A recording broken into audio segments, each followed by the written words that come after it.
Guys, welcome back to our channel English with Radha.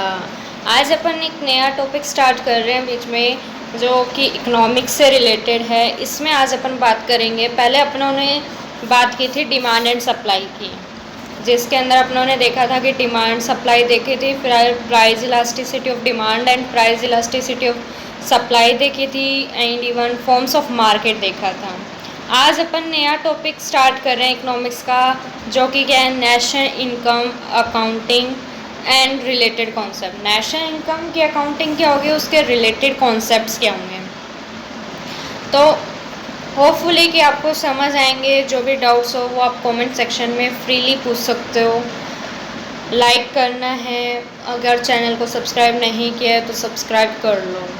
तो अपन start करते हैं अपना इकोनॉमिक्स का नया topic, national income accounting and related concept. So guys, सबसे पहले अपन देखेंगे कि नेशनल इनकम है क्या। It is the geographical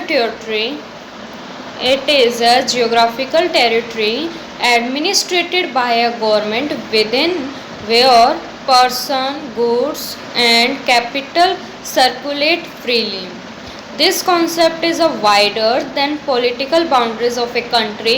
It includes, तो अपन ऊपर बात क्या कर रहा है, ऊपर ये बोल रहा है कि जो नेशनल इनकम में कि जो अकाउंटिंग है, एक तरीके के जियोग्राफिकल टेरिटरी में बात करते हैं, जो एडमिनिस्ट्रेट करी जाती है गवर्नमेंट के द्वारा, जहाँ पर्सन, गवर्नमेंट्स और कैपिटल्स है, ये फ्रीली सर्कुलेट कर सकते हैं। और ये कॉन्सेप्ट है, ये पॉलिटिकल बाउंड्री है अपनी कंट्री की, उससे भी ज़्यादा फैला हुआ है।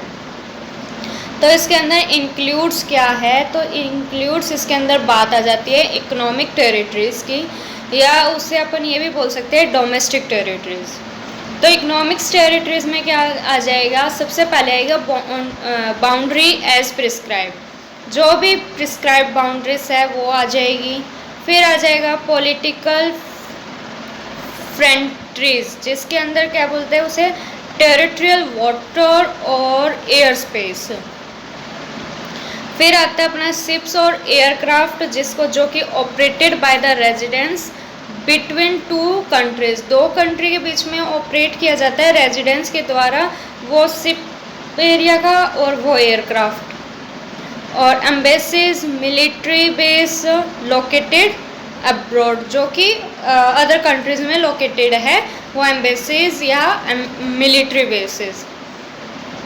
फिर आता है fishing vessels, oils and natural gas region, जो कि ऑपरेटेड किया जाता है टू कंट्रीज़ के बीच में रेजिडेंट्स के द्वारा। ये थी अपनी इकोनॉमिक्स टेरिटरीज। आगे अपन बात करते हैं इम्प्लीमेंटेशन की। इम्प्लीमेंटेशन में क्या कहता है कि इसके जो अपन ऊपर अभी तक पढ़ा है, उसका इम्प्लीमेंटेशन क्या है, इम्प्लीकेशन क्या है, तो देखते हैं क्या है। Production activities of all the production unit allocated in the economic territory is called domestic territory। कि जो प्रोडक्शन एक्टिविटीज़, जितने भी प्रोडक्शन यूनिट की है, जो कि लोकेटेड कहाँ है, इकोनॉमिक टेरिटरी के अंदर लोकेटेड है, वो सब डोमेस्टिक प्रोडक्ट्स हैं।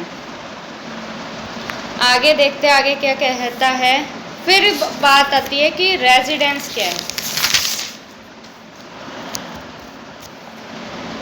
रेजिडेंस क्या है भाई, the person who born in a country, in same country ही she living, study, earning, spending and even die.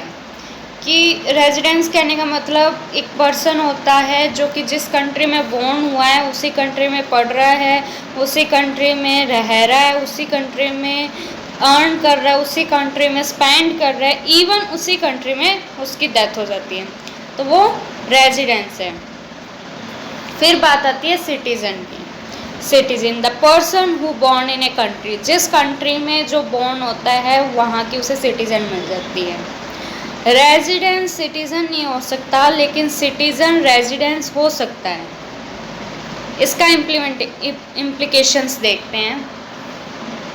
National income is the sum total of factor income earn by normal residence of a country during the period of an accounting year.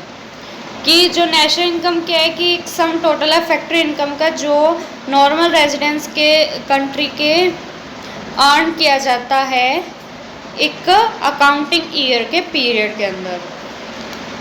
इसका implication ये पड़ता है। आगे अपन बात करते हैं difference between factor income and transfer income. सबसे पहला डिफरेंस क्या आता है, it is a income received by factor input for rendering productive services in the process of production. Factor income क्या है कि वो इनकम जो इनकम रिसीव की जाती है फैक्टर इनकम के द्वारा कोई सर्विसेज प्रोडक्टिव सर्विस रेंडरिंग करने के बाद प्रोडक्शन के प्रोसेस में। और ट्रांसफ़र इनकम क्या होती है कि it is the income earn without rendering any services, कोई सर्विसेज दिए बिना जो इनकम अर्न होती हैं उसे ट्रांसफ़र इनकम कहते हैं। फैक्टर इनकम है वो फैक्टर ऑफ प्रोडक्शन से होती है, फैक्टर इनकम अर्नड इनकम होती है और ट्रांसफ़र इनकम अनअर्नड इनकम होती है। फैक्टर इनकम बायलैटरल इनकम होती है, ट्रांसफ़र इनकम यूनिलैटरल इनकम होती है।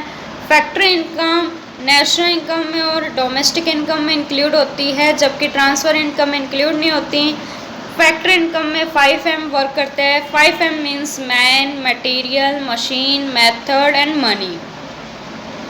फैक्टर इनकम का एग्जांपल देखें तो rent, wages, salary, retirement benefit, pension, interest, profit etcetera. अब एग्जांपल देखें ट्रांसफ़र इनकम का तो गिफ्ट्स आ गए, स्कॉलरशिप आ गई, सब्सिडीज़ आ गई, ओल्ड एज पेंशन आ गई, डोनेशंस आ गए एक्सेट्रा। आगे देखते हैं, अपन बात करते हैं नेक्स्ट टॉपिक की। फिर आगे अपन देखते हैं difference between factor cost and market price. Factor cost and market price में डिफरेंस क्या है? Cost paid by the producer for factor of production, जो कॉस्ट प्रोड्यूसर के तरफ से पेड की जाती है किस फैक्टर के लिए? प्रोडक्शन के फैक्टर्स के लिए, ठीक है। और इसके अंदर NIT नहीं होता, it is exclusive of NIT। NIT मतलब net indirect tax. Market price क्या होता है? Market price means price paid by the consumer for purchasing of goods and services. कोई गुड्स एंड सर्विसेज परचेज करने के लिए जो कंज्यूमर प्राइस पेड करता है उसे मार्केट प्राइस कहते हैं, और इसके अंदर नेट इनडायरेक्ट टैक्स इंक्लूड होता है। अब फैक्टर कॉस्ट को अगर अपने को मार्केट को प्राइस में चेंज करना है तो फैक्टर कॉस्ट में अपन NIT प्लस कर देंगे तो वो अपना क्या आ जाएगा? Market price. और मार्केट प्राइस में से अपन NIT माइनस कर देंगे तो अपना आ जाएगा factor cost. NIT means net indirect tax और NIT में इंक्लूड होता है इनडायरेक्ट टैक्स। NIT का मीन्स होता है indirect tax minus subsidy. Subsidy को इनडायरेक्ट टैक्स में से माइनस कर देंगे तो अपने पास नेट इनडायरेक्ट टैक्स मिल जाएगा। तो अपन ये और देख लेते हैं चलते चलते net indirect tax indirect tax क्या होता है? There are imposed by government on a production and sale of commodity. जो कि यहाँ ये जो इनडायरेक्ट टैक्स क्या होता है, ये इम्पोज किया जाता है गवर्नमेंट के द्वारा प्रोडक्शन पे और कमोडिटी की सेलिंग पे।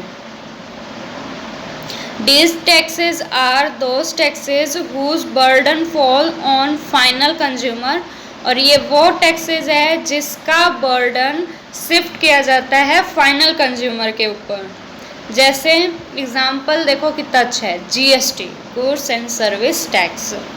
होपफुली कि आपको यहाँ तक सब कुछ अच्छे से समझ आया होगा। नेक्स्ट पॉइंट को अपन नेक्स्ट पॉइंट से अपन नेक्स्ट वीडियो में कंटिन्यू करते हैं। तब तक have a good day, tata bye bye, see you, मिलते हैं as a soon as possible.